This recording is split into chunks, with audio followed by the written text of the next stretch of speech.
ये कहानी है करण की, जिसके परिवार वाले ही उसे पसंद नहीं करते थे। उसे नीचा दिखाने और उसकी बेइज्जती करने का एक भी मौका नहीं छोड़ते थे। उन्होंने अपने स्वार्थ के लिए उसकी शादी एक ऐसी लड़की से तय कर दी थी जो बहुत घमंडी थी और पहले से ही किसी और के बच्चे की मां बनने वाली थी। करण ने इस रिश्ते को ठुकरा दिया, जिसकी वजह से उसके ही घर वाले उसके साथ किसी कचरे की तरह व्यवहार करने लगे और उसे परिवार से बाहर करने की धमकी देकर उस लड़की से शादी करने पर मजबूर करने लगे। लेकिन करण को अपनी किस्मत बदलने का एक मौका मिला। उसे मिला एक ऐसा सिस्टम जिसकी वजह से उसकी पूरी जिंदगी बदल गई। एक बड़े कॉलेज के मेन गेट के पास एक लड़का थका हारा खड़ा हुआ था, क्योंकि अब तक उसके कॉलेज की फीस नहीं भरी गई थी। पहले वो यहां स्कॉलरशिप स्टूडेंट था, लेकिन पता नहीं कैसे उसकी स्कॉलरशिप कैंसिल कर दी गई। वो लड़का इस वक्त परेशान सा इधर उधर देख रहा था और टैक्सी का इंतजार कर रहा था, क्योंकि आज उसे जल्दी होटल पहुंचने के लिए बुलाया गया था। ये लड़का कोई और नहीं, हमारी कहानी का हीरो करण राठी था। करण 6 फीट लंबा, दिखने में बेहद हैंडसम, उम्र 21 साल और पढ़ाई में टॉपर था, लेकिन जिंदगी में हारा हुआ इंसान। उसे आज उसके दादाजी ने जल्दी एक होटल का एड्रेस भेजकर वहां बुलाया था। वो सोच ही रहा था कि वहां कैसे जाए, तभी एक महंगी कार आकर उसके सामने रुकी। करण थोड़ा पीछे हट गया। तभी कार का दरवाजा खुला और एक लड़का बाहर आया।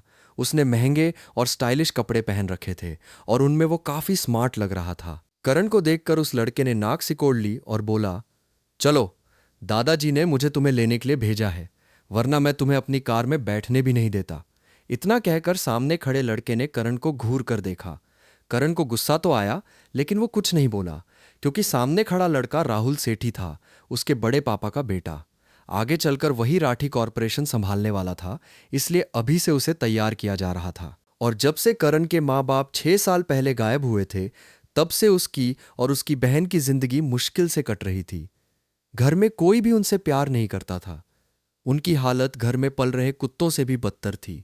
ठीक है, बस इतना कहकर करण कार में जाकर बैठ गया। वहीं आज पहली बार कॉलेज में सब लोगों ने करण जैसे फटीचर को इतनी महंगी कार में जाते देखा था, जबकि उन सबको पता था कि वो राठी खानदान का सबसे छोटा बेटा है। लेकिन उसे कोई प्यार नहीं करता था और उसकी हालत घर के नौकरों से भी बदतर थी। हालांकि करण दिखने में बेहद हैंडसम था और एक टॉपर स्टूडेंट भी, इसलिए कुछ लड़कियां उसे पसंद करती थीं, लेकिन उसके गरीब हालात की वजह से उसके साथ रिलेशनशिप नहीं बनाना चाहती थीं। उसकी एक गर्लफ्रेंड भी थी, जिसका हर रोज मजाक उड़ाया जाता था। कुछ ही देर में राहुल की कार एक 5 स्टार होटल के सामने आकर रुकी। करण और राहुल कार से बाहर निकले और होटल के अंदर चले गए। कुछ देर बाद वे एक प्राइवेट रूम के सामने पहुंचे और अंदर चले गए। अंदर पूरा राठी परिवार मौजूद था, सिर्फ एक को छोड़कर, वो थी उसकी बहन। शायद इन लोगों ने उसे बुलाया ही नहीं था।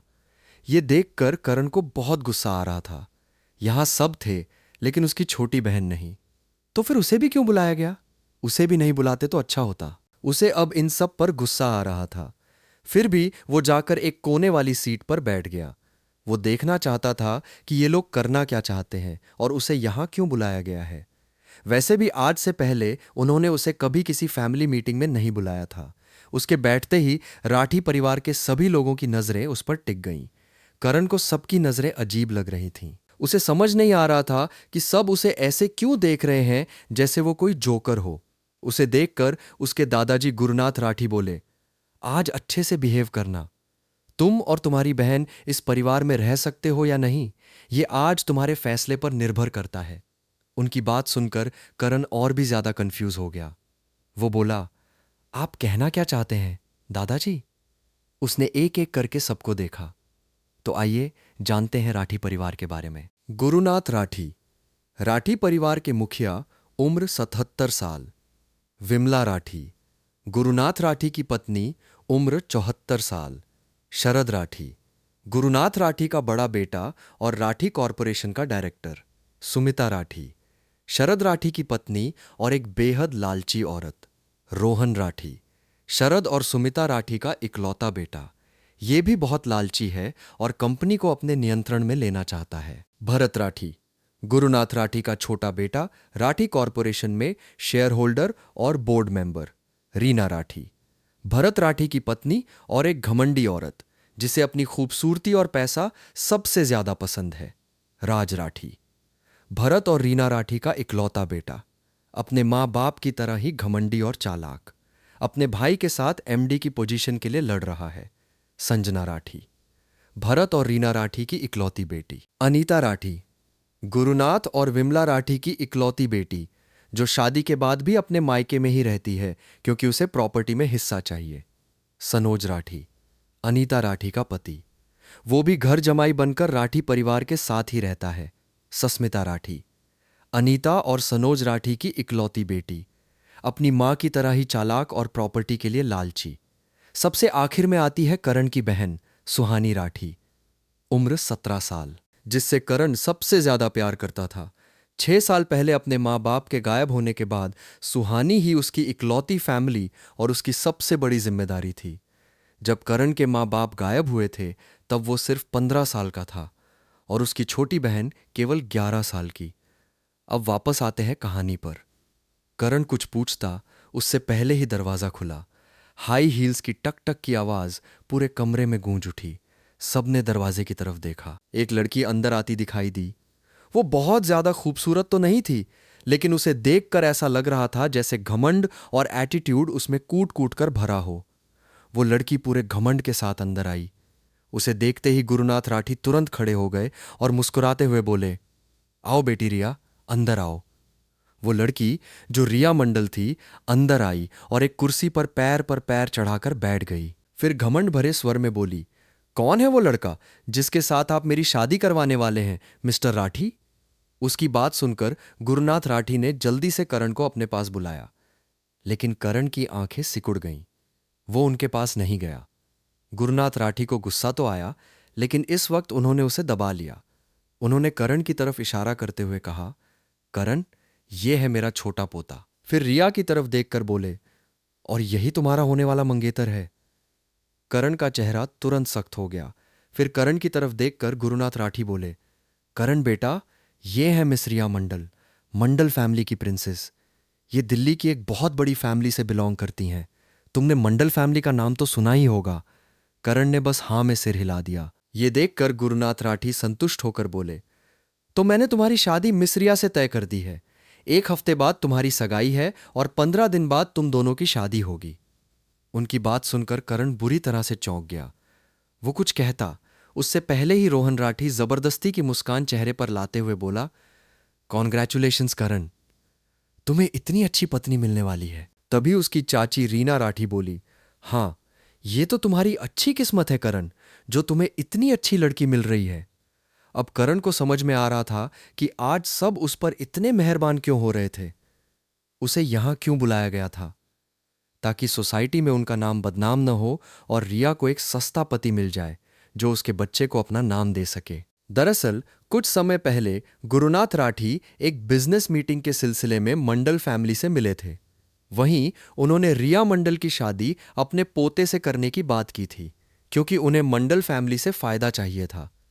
लेकिन वो अपने दोनों पोतों रोहन और राज की शादी रिया से नहीं करवाना चाहते थे, क्योंकि आगे चलकर वही दोनों उनका बिजनेस संभालने वाले थे। जबकि करण से उन्हें कोई खास लगाव नहीं था। वो तो आगे चलकर उसे फूटी कौड़ी भी देना नहीं चाहते थे। उनके हिसाब से करण जिंदगी में कभी कुछ नहीं कर सकता था। इसीलिए उन्होंने रिया की शादी अपने छोटे पोते करण से करने का फैसला किया और मंडल फैमिली भी इस बात के लिए मान गई। राज राठी, जो अब तक बैठकर तमाशा देख रहा था, हंसते हुए बोला, करण, दादाजी सही कह रहे हैं। तुम्हें बस रिया जी के बच्चे को अपना नाम देना है। इसके बदले तुम्हें एक शानदार जिंदगी और एक अच्छी पत्नी मिल जाएगी। तभी रिया घमंड से बोली, क्या यहां मेरी बेइज्जती करने के लिए बुलाया गया है, मिस्टर राठी? फिर उसने करण को ऊपर से नीचे तक देखा और कहा, और ये मेरे बच्चे को अपना नाम कैसे देगा? ये लड़का उस लायक ही नहीं है। मैं तो सिर्फ शादी के लिए राजी हुई हूं। शादी के बाद भी मैं हर हफ्ते अपने बॉयफ्रेंड से मिलने मुंबई जाऊंगी और इसे एक कॉन्ट्रैक्ट भी साइन करना होगा कि शादी के बाद ये मुझे कभी छुएगा तक नहीं, क्योंकि मुझ पर हक सिर्फ मेरे बॉयफ्रेंड का है और ये लड़का तो मेरे बॉयफ्रेंड के जूते उठाने के भी लायक नहीं है। उन सब की बातें सुनकर करण का गुस्सा बढ़ता जा रहा था। वो हमेशा फैमिली समझकर चुप रह जाता था, लेकिन आज उसे इन सब लोगों से घिन आने लगी थी। वो अपनी जगह से खड़ा हुआ और गुस्से से बोला, राज राठी, अगर तुम्हें यह घटिया लड़की रिया मंडल इतनी ही अच्छी लगती है तो तुम खुद इससे शादी कर लो, फिर इसके बच्चे को अपना नाम देते फिरना। फिर उसने रिया की तरफ देखकर कहा, और मिस रिया मंडल, अमीर बाप की बिगड़ी हुई औलाद, क्या तुम्हारे बॉयफ्रेंड ने तुम्हें प्रेग्नेंट करके छोड़ दिया है, जो अब तुम्हें शादी के लिए लड़का ढूंढना पड़ रहा है? मैं बता दूं, तुम जैसी लड़की से शादी करने की मुझे कोई जरूरत नहीं है। उसकी बात सुनकर रिया मंडल भी खड़ी हो गई। वो गुस्से से कांपते हुए बोली, तुम्हारी हिम्मत कैसे हुई मुझसे इस तरह बात करने की? तुम एक छोटे से कुत्ते हो, तुम्हारी इतनी हिम्मत? तभी गुरुनाथ राठी ने देखा कि माहौल बिगड़ता जा रहा है। वो भी गुस्से में खड़े हो गए और करण को घूरते हुए बोले, करण, तुम मिस रिया को नाराज कैसे कर सकते हो? अगर तुमने मिस रिया से शादी नहीं की तो सोच लो, तुम और तुम्हारी बहन के लिए राठी परिवार में कोई जगह नहीं बचेगी। उनकी बात सुनकर करण हैरान रह गया। वो अभी भी कॉलेज में पढ़ रहा था, उसकी ग्रेजुएशन भी पूरी नहीं हुई थी। अगर उसे और उसकी बहन को घर छोड़ना पड़ा तो वे कहाँ जाएंगे? उसकी बहन अभी सिर्फ 17 साल की थी और स्कूल में पढ़ती थी। तभी गुरुनाथ राठी का बड़ा बेटा शरद राठी भी खड़ा हो गया। वो बोला, अच्छी तरह सोच लो, तुम्हें मिस रिया से शादी करनी है या अपनी बहन को लेकर घर छोड़ना है? करण इस वक्त गुस्से और नफरत से कांप रहा था। उसे समझ नहीं आ रहा था कि उसकी अपनी फैमिली उसके साथ ऐसा कैसे कर सकती है। वे उसे एक ऐसी लड़की से शादी करने के लिए मजबूर कैसे कर सकते हैं जिससे वो खुद शादी नहीं करना चाहता। राज भी इस वक्त उसे गुस्से से घूर रहा था। वो अपनी बेइज्जती का बदला लेना चाहता था। लेकिन तभी करण के दिमाग में अचानक एक मशीनी आवाज गूंज उठी, हेलो होस्ट, सबसे रिच सिस्टम को एक्टिव करने के लिए बधाई। करण एक पल के लिए बिल्कुल सन्न रह गया। उसे कुछ समझ नहीं आ रहा था। तभी उसकी आंखों के सामने एक पारदर्शी स्क्रीन उभर आई। स्क्रीन पर दो ऑप्शन दिखाई दे रहे थे। ऑप्शन 1, राठी फैमिली से रिश्ता तोड़ो, इनाम 1 करोड़ रुपए। ऑप्शन 2, माफी मांगो और रिया मंडल से शादी के लिए तैयार हो जाओ, इनाम 1 दुकान। करण पहले ही बहुत सारी सिस्टम नॉवल पढ़ चुका था, इसलिए उसने ज्यादा देर नहीं लगाई। उसने सीधे पहला ऑप्शन चुन लिया। फिर सबकी तरफ देखकर बोला, ठीक है, अगर आप लोगों को मुझे मजबूर करना है तो आज से मेरा और मेरी बहन का इस राठी फैमिली से कोई रिश्ता नहीं है। मैं अपनी बहन को लेकर आज ही यहां से चला जाऊंगा। उसके शब्द पूरे हॉल में गूंज उठे और कुछ पल के लिए वहां मौजूद हर व्यक्ति स्तब्ध रह गया। रिया मंडल फैमिली की प्रिंसेस थी, लेकिन जब वो मुंबई से वापस आई तब वो प्रेग्नेंट थी, जिस वजह से मंडल फैमिली में सब गुस्सा हो गए थे।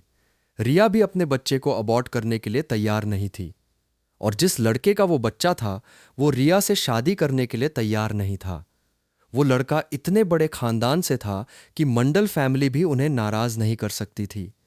इसीलिए वे इस वक्त रिया के लिए शादी का रिश्ता ढूंढ रहे थे, ताकि किसी लड़के को उससे शादी करने के लिए तैयार किया जा सके। करण थोड़े गुस्से से बोला, पर मैं पहले से किसी और से प्यार करता हूं। आपको मेरी शादी तय करने का अधिकार किसने दिया? और वो भी ऐसी लड़की से जो पहले से प्रेग्नेंट है। क्या आप मुझे बेवकूफ समझते हैं जो मैं किसी और के बच्चे को पालने के लिए शादी करूं? उसकी बात सुनकर सब गुस्सा हो गए। वहीं रिया मंडल ने भी गुस्से से अपनी मुट्ठियां कस लीं। उसके साथ आए गार्ड्स भी घूरकर करण को देखने लगे। गुरुनाथ राठी ने गुस्से से अपनी छड़ी जमीन पर पटकी और बोले, तुम्हारी गर्लफ्रेंड है तो क्या हुआ? उससे ब्रेकअप कर लो। तुम्हें रिया मंडल से शादी करनी ही होगी। तुम्हें मिस रिया से अच्छी जीवन साथी नहीं मिलेगी। गुरुनाथ राठी रिया के गुस्से को देखकर डर रहे थे। उन्होंने कितनी मुश्किल से यह रिश्ता तय किया था। तभी करण के फोन पर मैसेज टोन बजी। उसने फोन देखा तो उसकी आंखें फैल गईं। उसके बैंक अकाउंट में पूरे 1 करोड़ रुपए आ चुके थे। करण की सांसें तेज हो गईं। क्या उसने सच में सिस्टम एक्टिव कर लिया था? वहीं बाकी सब करण की बात सुनकर हैरान थे, लेकिन करण का ध्यान किसी और चीज पर नहीं था। वो तो अभी भी उस 1 करोड़ रुपए के बारे में सोच रहा था। रिया मंडल भी इस वक्त गुस्से और हैरानी से उसे देख रही थी। वो बोली, तुम्हें क्या लगता है तुम मेरे लायक हो? तुम्हारी खुद की फैमिली में तुम्हारी कोई इज्जत नहीं है, फिर भी मैं तुमसे शादी करके तुम्हें नाम और पहचान देने को तैयार हूं। करण ने उसे बिना किसी भाव के देखा और कहा, तुमसे शादी करके नाम और पहचान किसे चाहिए? जाकर यह एहसान किसी और पर करना, जो तुम्हारे बच्चे को अपना नाम देना चाहता हो। उसकी बात सुनकर रिया और ज्यादा गुस्सा हो गई। राठी फैमिली के लोग भी गुस्से से भर गए। अगर करण इसी तरह रिया की बेइज्जती करता रहा तो मंडल फैमिली उनसे दुश्मनी कर सकती थी। इसीलिए करण के चाचा भरत राठी गुस्से से बोले, करण, तुम मिस रिया से इस तरह बात कैसे कर सकते हो? कितनी मुश्किल से तुम्हारे लिए इतना अच्छा रिश्ता ढूंढा गया है। तुम्हें पता भी है मंडल फैमिली कितनी बड़ी फैमिली है। वो चाहे तो तुम्हें बर्बाद कर सकते हैं। लेकिन करण को अब किसी बात से फर्क नहीं पड़ रहा था। अब वो इस फैमिली से कोई रिश्ता नहीं रखना चाहता था। उसने हल्की मुस्कान के साथ भरत राठी की तरफ देखा और बोला, अगर लड़की इतनी ही अच्छी है तो अपने बेटे राज की शादी इससे क्यों नहीं करवा देते चाचा जी? आपके घर में पैसा भी आएगा और साथ में एक बच्चा भी फ्री में मिल जाएगा। रिया अब और ज्यादा बेइज्जती बर्दाश्त नहीं कर सकती थी। वो यहां सिर्फ इसलिए शादी करने को तैयार हुई थी क्योंकि करण दिखने में बेहद हैंडसम था। वरना राठी फैमिली में करण की क्या औकात है, ये बात सब जानते थे। रिया सबको घूरते हुए बोली, मुझे लगता है राठी फैमिली ने मुझे यहां सिर्फ मेरी बेइज्जती करने के लिए बुलाया है। मेरी इस बेइज्जती की कीमत आप लोगों को चुकानी पड़ेगी। इतना कहकर वो अपने गार्ड्स के साथ वहां से चली गईं। उसके जाते ही पूरा राठी परिवार करण पर टूट पड़ा। गुरुनाथ राठी गुस्से से बोले, तुम जैसे नालायक पोते को अब हमारे घर में रहने की कोई जरूरत नहीं है। हमने कितनी मुश्किल से मंडल फैमिली से बात की थी और तुमने सब बर्बाद कर दिया। शरद राठी भी गुस्से से आगे बढ़ा और बोला, जल्द से जल्द अपनी बहन को लेकर राठी मैंशन से निकल जाओ। तभी अनीता राठी बोली, और इसे प्रॉपर्टी से एक फूटी कौड़ी भी नहीं मिलनी चाहिए। सुमिता राठी बोली, जब ये लोग घर छोड़ें तो गार्ड से कहकर इनका सामान चेक करवाना, कहीं कोई कीमती चीज चुरा कर न ले जाएं। रीना राठी भी बोली, और इसके अकाउंट में जो भी पैसा जाता है वो भी बंद कर देना चाहिए। अनीता हंसते हुए बोली, इसका अकाउंट होगा भी तो उसमें क्या होगा, 100-200 रुपये? उनकी बातें सुनकर करण के होठों पर हल्की मुस्कान आ गई। अगर इन्हें पता चले कि उसके अकाउंट में अभी अभी 1 करोड़ रुपए आए हैं तो इनके चेहरे देखने लायक होंगे। करण ने किसी को कोई जवाब नहीं दिया। वो मुड़ा और बाहर निकल गया। अब उसे अपनी बहन सुहानी को भी वहां से निकालना था। उसे पता था कि सुहानी इस वक्त स्कूल में होगी, इसलिए सबसे पहले उसे अपनी बहन के पास जाना था। तभी उसके सामने फिर से सिस्टम स्क्रीन दिखाई दी। ऑप्शन 1, राज को थप्पड़ मारो और उसे वार्निंग दो। इनाम, रॉयल सोसाइटी में एक लग्जरी विला। ऑप्शन 2, राज की बात मानो, रिया मंडल से माफी मांगो और शादी के लिए तैयार हो जाओ। इनाम, 10 लाख रुपए नकद। करण के चेहरे पर मुस्कान आ गई। एक लग्जरी विला या सिर्फ 10 लाख रुपए? कोई भी समझदार इंसान पहला ऑप्शन ही चुनेगा। उसने बिना देर किए पहला ऑप्शन चुन लिया। फिर वो राज की तरफ बढ़ा। राज अभी भी उसे घूर रहा था। अगले ही पल चटाक, करण का जोरदार थप्पड़ सीधे राज के गाल पर पड़ा। पूरा हॉल एक पल के लिए शांत हो गया। राज अपनी जगह पर ही स्तब्ध खड़ा रह गया। करण ने उसे घूरते हुए कहा, कुत्ते, मैंने जो कहा था क्या वो समझ नहीं आया? अगर तुझे रिया से इतनी ही मोहब्बत है तो खुद जाकर शादी कर लेफ्टिनेंट। इतना कहकर वो मुड़ा और बिना पीछे देखे वहां से बाहर निकल गया। जबकि पीछे खड़े सभी लोग अभी भी हैरानी से उसे जाते हुए देख रहे थे, क्योंकि आज तक करण ने कभी किसी से ऊंची आवाज में बात तक नहीं की थी और आज उसने राज को सबके सामने थप्पड़ मार दिया था। वहीं भारत राठी और रीना राठी जल्दी से अपने बेटे के पास चले गए। रीना राठी गुस्से से बोली, इस लड़के के कुछ ज्यादा ही पर निकल आए हैं। इसकी हिम्मत कैसे हुई मेरे बेटे को मारने की? तुम चिंता मत करो, इसका बदला तो हम उससे लेकर ही रहेंगे। जब इसके पास खाने के लिए कुछ नहीं होगा तब यही लड़का भीख मांगता हुआ वापस राठी फैमिली में आएगा। वहीं करण इस वक्त बहुत खुश था। वो टैक्सी लेकर अपनी बहन के स्कूल की तरफ निकल गया। कुछ ही देर में उसकी टैक्सी दयाल इंटरनेशनल स्कूल के बाहर रुकी। अभी स्कूल की छुट्टी होने वाली थी, इसलिए करण वहीं खड़ा होकर इंतजार करने लगा। कुछ देर बाद उसकी नजर स्कूल से बाहर आती एक लड़की पर पड़ी। वो लड़की बहुत खूबसूरत थी। अपने कंधे पर बैग लटकाए वो थोड़ी उदास होकर बाहर आ रही थी, लेकिन जैसे ही उसकी नजर करण पर पड़ी उसके चेहरे पर मुस्कान आ गई। वो भागते हुए करण की तरफ आने लगी। ये लड़की कोई और नहीं बल्कि उसकी छोटी बहन सुहानी राठी थी। सुहानी सिर्फ 17 साल की थी। वो करण से 4 साल छोटी थी। बहुत ही प्यारी, मासूम और जिंदा दिल लड़की। क्लास के कई लड़के उसे पसंद करते थे और उसे प्रपोज भी कर चुके थे। भले ही राठी फैमिली उसके और करण के साथ अच्छा व्यवहार नहीं करती थी, लेकिन दोनों भाई बहन देखने में किसी मॉडल से कम नहीं थे। सुहानी दौड़कर आई और सीधे करण के गले लग गई। उसके पीछे उसकी दोस्त किंजल भी आ रही थी, लेकिन वो थोड़ी दूरी पर ही रुक गई, क्योंकि वो करण को ज्यादा पसंद नहीं करती थी। उसके हिसाब से करण एक अच्छे बड़े भाई का फर्ज नहीं निभा पा रहा था। सुहानी को अक्सर स्कूल में ताने सुनने पड़ते थे। उसके कपड़ों, बैग और आर्थिक स्थिति का मजाक उड़ाया जाता था। सुहानी को गले लगाने के बाद करण ने प्यार से पूछा, क्या हुआ बच्चा? आज इतनी उदास क्यों लग रही हो? सुहानी कुछ कहती उससे पहले ही किंजल गुस्से से बोल पड़ी, क्या तुम्हें पता भी है कि स्कूल में सुहानी के साथ क्या होता है? लोग इसका मजाक उड़ाते हैं, कहते हैं कि इसके पास अच्छे कपड़े तक नहीं हैं और अभी तक इसकी स्कूल फीस भी जमा नहीं हुई है। किसी भी दिन इसे स्कूल से निकाल दिया जाएगा। सुहानी ने तुरंत किंजल को घूरकर चुप कराया, फिर मुस्कुराते हुए बोली, ऐसा कुछ नहीं है भाई, मुझे फर्क नहीं पड़ता। अगर स्कूल से निकाल भी देंगे तो मैं किसी सरकारी स्कूल में एडमिशन ले लूंगी। सुहानी अच्छी तरह जानती थी कि उसका भाई कितनी मुश्किलों से गुजर रहा है, इसलिए वो कभी उस पर बोझ नहीं बनना चाहती थी। लेकिन अब करण सब समझ चुका था। उसने प्यार से सुहानी के सिर पर हाथ फेरते हुए कहा, कल मैं खुद तुम्हारे साथ स्कूल आऊंगा और फीस भर दूंगा। सुहानी ने तुरंत सिर हिला दिया, नहीं भाई, इसकी जरूरत नहीं है। यहां की फीस बहुत ज्यादा है। मुझे लगता है मुझे किसी सरकारी स्कूल में चले जाना चाहिए। करण ने मुस्कुराते हुए कहा, अब इसकी कोई जरूरत नहीं है बच्चा। तुम्हारा भाई अब तुम्हें आराम से पढ़ा सकता है। उसी समय उसने जो कैब बुक की थी वो आ गई। करण ने किंजल को स्कूल फीस वाली बात बताने के लिए धन्यवाद कहा। फिर वो सुहानी के साथ कैब में बैठ गया। कैब में बैठते ही करण बोला, प्रिंसेस, आज हम एक नए घर में रहने जा रहे हैं। सुहानी ने हैरानी से उसकी तरफ देखा। नए घर? करण ने सिर हिलाया। हाँ, अब हम राठी फैमिली के साथ नहीं रहेंगे। ये सुनते ही सुहानी की आंखों में आंसू आ गए। उसे पहले ही पता चल चुका था कि आज घर में क्या होने वाला है। वो रोते हुए बोली, भाई, चाहे कुछ भी हो जाए, मैं हमेशा आपके साथ हूं। कोई आपको किसी प्रेग्नेंट लड़की से शादी करने के लिए मजबूर नहीं कर सकता। हम दोनों कहीं भी छोटा सा घर किराए पर लेकर रह लेंगे। जरूरत पड़ी तो मैं भी पार्ट टाइम जॉब कर लूंगी। करण ने तुरंत उसके आंसू पोंछे, फिर मुस्कुराकर बोला, तुम्हें कोई जॉब करने की जरूरत नहीं है। जब तक तुम्हारा भाई है, तुम्हें किसी चीज की चिंता करने की जरूरत नहीं। मैंने हमारे लिए एक विला खरीद लिया है। सुहानी की आंखें हैरानी से बड़ी हो गईं। विला? भाई, आपके पास इतना पैसा कहां से आया? करण बस मुस्कुरा दिया, वहां पहुंचकर खुद देख लेना। कुछ देर बाद कैब राठी मेंशन के बाहर रुकी। दोनों अंदर गए और अपना जरूरी सामान पैक कर लिया। उन्होंने सिर्फ अपने जरूरी कपड़े, किताबें और कुछ निजी सामान लिया। बाकी सब कुछ वहीं छोड़ दिया। किसी ने भी उन्हें रोकने की कोशिश नहीं की। कुछ देर बाद दोनों फिर से कैब में बैठे और निकल गए।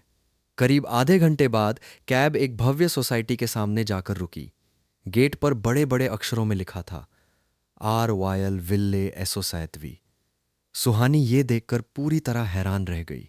वो जानती थी कि यह दिल्ली की सबसे महंगी और आलीशान सोसाइटियों में से एक है, जहां बड़े बड़े बिजनेसमैन, उद्योगपति और राजनेता रहते थे। उसने घबराकर करण का हाथ पकड़ लिया। भाई, हम यहां क्या कर रहे हैं? कहीं आप ये तो नहीं कहने वाले कि हम यहां रहने वाले हैं? करण मुस्कुराया, बिल्कुल, क्योंकि मैंने यहां एक विला खरीद लिया है। सुहानी को लगा शायद वो मजाक कर रहा है, लेकिन करण पूरी तरह गंभीर था। वो उसका हाथ पकड़कर गेट की तरफ बढ़ गया। जैसे ही वे सिक्योरिटी चेक पोस्ट के पास पहुंचे, एक गार्ड ने उन्हें रोक लिया। गार्ड ने उनके साधारण कपड़े देखकर कहा, यह कोई घूमने की जगह नहीं है।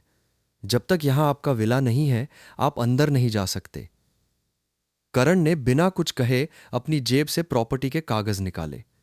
फिर शांत स्वर में बोला, विला नंबर 1 चेक कर लो या फिर प्रॉपर्टी मैनेजर को बुला लो। गार्ड पहले तो हंसा, लेकिन जब करण ने सीधे प्रॉपर्टी मैनेजर को कॉल कर दिया तो उसका चेहरा बदल गया। कुछ ही मिनटों बाद एक मोटा सा आदमी तेजी से दौड़ता हुआ बाहर आया। यह था रतन, रॉयल विला सोसाइटी का प्रॉपर्टी मैनेजर।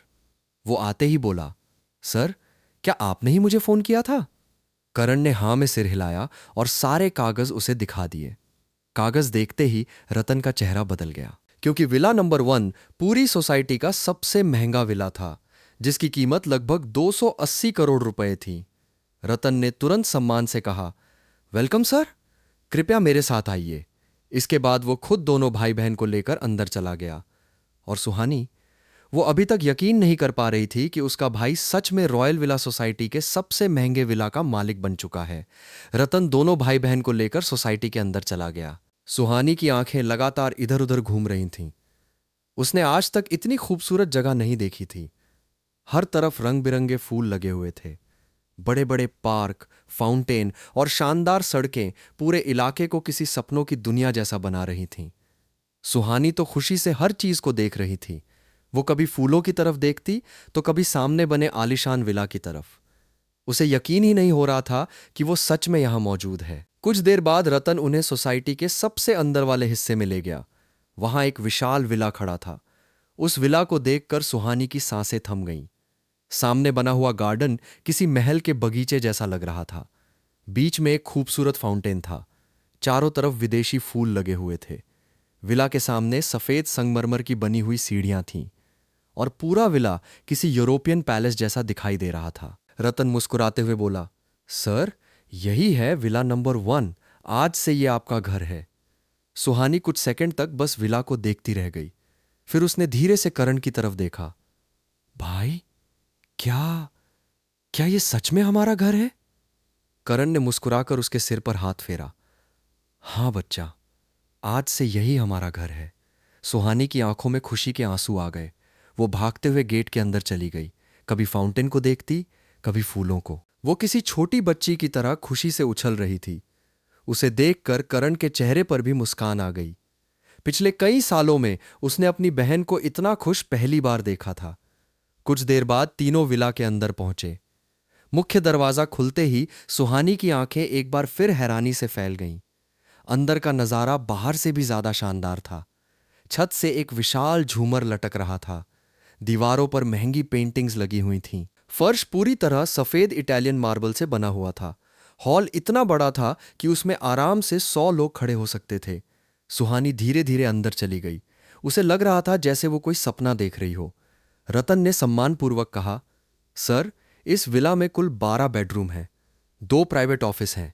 एक indoor gym, home theatre, game room और स्विमिंग पूल भी है। इसके अलावा पीछे की तरफ एक बड़ा गार्डन और गेस्ट हाउस भी मौजूद है। सुहानी ये सब सुनकर पूरी तरह स्तब्ध रह गई। उसे तो अभी भी विश्वास नहीं हो रहा था कि उसका भाई इतने बड़े विला का मालिक बन चुका है। रतन उन्हें पूरा विला दिखाने लगा। पहले फ्लोर, दूसरे floor, home theatre, gym, library, हर जगह देखकर सुहानी की खुशी बढ़ती जा रही थी। आखिरकार वे लोग वापस हॉल में आ गए। रतन ने अपनी जेब से एक विजिटिंग कार्ड निकाला और करण को देते हुए कहा, सर, ये मेरा पर्सनल नंबर है। अगर आपको किसी भी चीज की जरूरत हो तो आप सीधे मुझे कॉल कर सकते हैं। सर्वेंट, माली, ड्राइवर, सिक्योरिटी या किसी और स्टाफ की व्यवस्था भी मैं करवा दूंगा। करण ने सिर हिलाते हुए कार्ड ले लिया। कुछ मिनट बाद रतन वहां से चला गया। उसके जाने के बाद पूरे विला में सिर्फ करण और सुहानी रह गए। सुहानी धीरे धीरे घूमते हुए फिर से हॉल के बीच में आ गई। फिर अचानक वो भागकर करण के गले लग गई। उसकी आंखों से आंसू बह रहे थे। करण थोड़ा चौंक गया। क्या हुआ बच्चा? सुहानी रोते हुए बोली। थैंक यू भाई, आपने मेरे लिए बहुत कुछ किया है।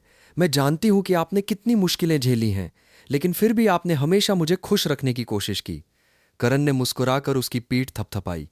पगली, तुम मेरी छोटी बहन हो। अगर मैं तुम्हारे लिए नहीं करूंगा तो और किसके लिए करूंगा? सुहानी की आंखों से आंसू और तेजी से बहने लगे, लेकिन इस बार वे दुख के नहीं, खुशी के आंसू थे।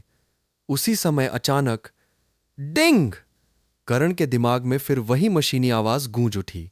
मिशन, अपनी बहन को पूरी तरह खुश करो। इनाम 50 करोड़ रुपए। करण कुछ सेकंड तक स्क्रीन को देखता रह गया। फिर उसके चेहरे पर मुस्कान आ गई। लगता था सिस्टम अब उसकी जिंदगी को पूरी तरह बदलने वाला था। लेकिन करण को अभी भी नहीं पता था कि आगे आने वाले दिनों में उसके सामने कितनी बड़ी चुनौतियां आने वाली हैं। राठी फैमिली, मंडल फैमिली और उसके माता पिता के गायब होने का रहस्य, इन सब के पीछे कौन था? और क्या सच में उसके माता पिता अभी भी जिंदा थे? इन सवालों का जवाब अभी बाकी था।